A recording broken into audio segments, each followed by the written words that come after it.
Hello friends, welcome back to my channel. देखिए दोस्तों, आज मैं आपको एक न्यू ट्रिक से क्रोशे से फंदे डालने सिखाऊंगी और ये भी बताऊंगी कि हमें इस तरह से फंदे हैं जो क्यों डालने चाहिए। देखिए, सबसे इजी तरीका होता है, जैसे कि हम अमूमन है जो क्रोशे से घर लगाते हैं तो उसको हम सिर्फ इस तरह से ऐसे ऐसे और सिंगल चेन से इस तरह से घर लगाते हैं। जैसे ये नॉट लग गई, नॉट लगने के बाद ऐसे 1 2 3 जितने भी हमें फंदे चाहिए, जितने भी हमें घर चाहिए किसी भी प्रोजेक्ट के लिए, कितना बड़ा हमें बनाना है या सर्कल बनाना है या चौरस बनाना है, उसके हिसाब से हमें जो इस तरह से फंदे लगाते हैं। फिर है जो हम इसमें घर उठाते हैं इस तरह से। देखिए ऐसे। तो आज मैं आपको नए तरीके से फंदे लगाने सिखाऊंगी और इसमें और उसमें क्या फ़र्क है वो भी आपको बताऊंगी। तो देखिए कैसे हमें फंदे लगाने चाहिए। सबसे इजी तरीका ये है जो इसमें मैंने आपको अभी बताया। तो दूसरा तरीका ये है, जितने हमें घर चाहिए उतना धागा हमें लंबा रख लीजिए। इतना, जैसे हमें 10 घर चाहिए तो इतना का धागा रखिए। दोनों तरफ धागे हमें होने चाहिए। इसमें भी हमने सबसे पहले लगानी होती है नॉट। देखिए इस तरह से नॉट लगा लीजिए। नॉट लगाने के बाद देखिए हमने दोनों धागों से घर लगाने हैं। इससे क्या है कि हमारी डोरी भी यानी कि अच्छी सी मजबूत घर आ जाती है। इस तरह से एक से हमने धागा लपेटना होता है इस तरह से, एक क्रोशिया के ऊपर से, और एक से दोनों घर घटा देने इस तरह से। इससे क्या फ़ायदा होता है कि हमारा कोई भी प्रोजेक्ट जो हम बना रहे हैं उसमें है जो कभी भी कोई धागा टूटने या लूज़ पड़ने की कोई गुंजाइश नहीं रहती, क्योंकि जब हम सिंगल स्टिच से लगाते हैं तो कई बार है जो धागा टूट जाता है। तो इस तरह से हमें है जो फंदे लगाने चाहिए। इस तरह से एक बार क्रोशिया के ऊपर धागा लिया और दूसरे धागे से इस तरह से घटा दिया। देखिए एक बार और देख लीजिए, ऐसे और दूसरे धागे से घटा दिया ऐसे।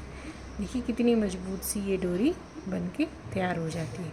तो अब हमने इसके ऊपर यदि बनाएंगे तो इसको हम किस तरह से बनाएंगे, इस तरह से। देखिए एक चेन लिया, ऐसे मोड़े तो जो ऊपर से टॉप में दिख रही है ना आपके 2 चेन, इसके ऊपर से हमें घर उठाने होते हैं इस तरह से। देखिए ये 2 घर है, इसके ऊपर से इस तरह से हमें घर उठाने होते हैं इस तरह से। सिंगल क्रोशिया ऐसे। देखिए तो ये हो गया एक दूसरा तरीका घर लगाने का। तो इस तरह से इसको कंप्लीट करके अब मैं आपको थर्ड तरीका बताऊंगी कि किस तरह से और है जो तीसरे तरीके से घर लगा सकते हैं। तो इस तरह से है जो कोई भी प्रोजेक्ट हम इस तरह, देखिए जो ये 2 दिख रहे हैं ना ऊपर, ये उठाने हमने। तो इस तरह से ये जो मजबूत सी ये डोरी बन जाती है। तो अब मैं आपको सिखाऊंगी तीसरे तरीके से घर किस तरह से डलते हैं। इसमें भी हमें सबसे पहले नॉट लगानी है इस तरह से। नॉट लगाने के बाद देखिए ये नॉट लग गई ना। अब हमने क्या करना है कि इस तरह से, जैसे कि हमने इसमें एक घर इस तरह से डाल लेना ऐसे। देखिए जिस तरह से भी आपको अच्छा लगे इस तरह से हमने इसके ऊपर, ये बन गए 2 घर। अब हमने 2 का 1 करना है इसी तरह से ऐसे बुनते हुए। देखिए ये भी हमारी मजबूत डोरी बन के तैयार हो जाती है ऐसे। देखिए और फिर 2 का 1। तो इसको आप इस तरह से है जो ऐसे, ये है बहुत ही आसान तरीका क्रोशिया से फंदे लगाने का। देखिए इससे है जो हमारी डोरी बहुत मजबूत बन जाती है। जितने भी आपको घर चाहिए इसी तरह से लगाइए। बहुत आसान तरीका है, न्यू ट्रिक है ये फंदे लगाने की, और आपको धागा डबल भी नहीं करना पड़ता और अच्छे से इसकी फिनिशिंग के साथ इसकी शेप भी आ जाती है। देखिए तो ये थे 3 तरीके से कि क्रोशिया से हमें किस तरह से फंदे लगाने चाहिए।